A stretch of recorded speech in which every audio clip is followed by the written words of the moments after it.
Controversy over protests during the national anthem simmered down in Week 4 after a league-wide spread following President Trump's September criticism.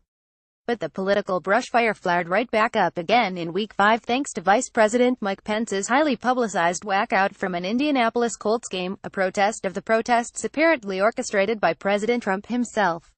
Later in the day, following a last-second loss at the hands of the Green Bay Packers, Dallas Cowboys owner Jerry Jones spoke at length on the protests. "I know this.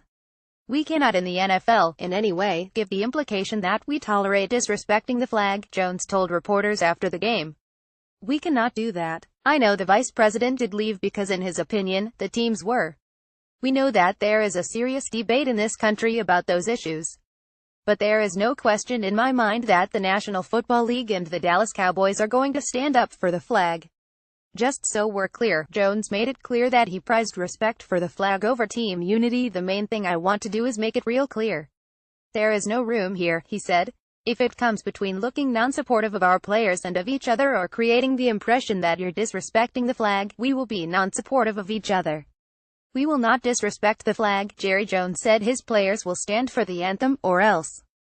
Jones also cited the NFL's own rules that are on the book as a justification for his line in the sand. The NFL's Game Operations Manual, as quoted by the Washington Post, addresses anthem behavior in this fashion: the national anthem must be played prior to every NFL game, and all players must be on the sideline for the national anthem.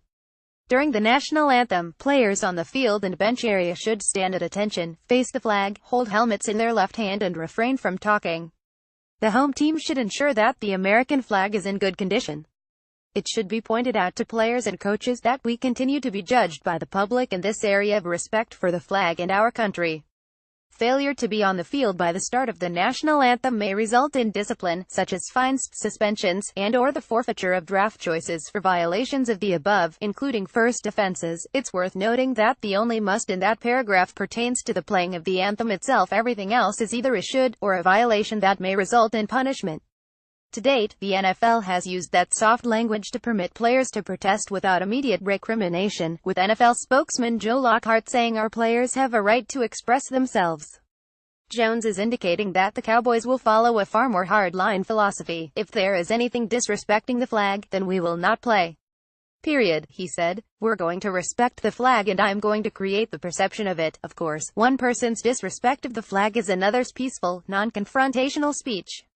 One wonders how Jones might enforce that respect off the field. Will fans in attendance be required to stand with hands over hearts? Will the Cowboys avoid wearing flag patches on their uniforms, or ditch the use of the giant horizontally held flag so common across the NFL, all of which are in direct contradiction to U.S. government flag policy? These are pedantic questions, of course, and you could argue that fans are exempt from Jones' directive because he's not paying them.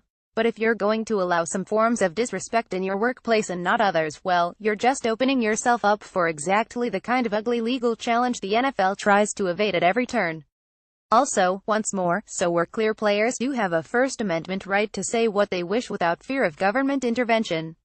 The First Amendment doesn't necessarily protect them from being fired by their employer, however. The NFL Players Association released a statement initially in response to Pence, but NFLPA officials noted that it had many applications on the day. NFL players are union members and part of the labor movement that has woven the fabric of America for generations. Our men and their families are also conscientious Americans who continue to be forces for good through our communities, and some have decided to use their platform to peacefully raise awareness to issues that deserve attention. It is a source of enormous pride that some of the best conversations about these issues have taken place in our locker rooms in a respectful, civil and thoughtful way that should serve as a model for how all of us can communicate with each other. We should not stifle these discussions and cannot allow our rights to become subservient to the very opinions our Constitution protects. That is what makes us the land of the free and home of the brave. Regardless, the protest issue isn't going away, and this week, at least, it's politicians and owners, not players, who have created headlines. Jay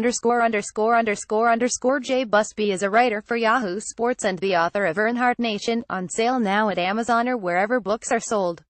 Contact him at j.busby@yahoo.com or find him on Twitter or on Facebook.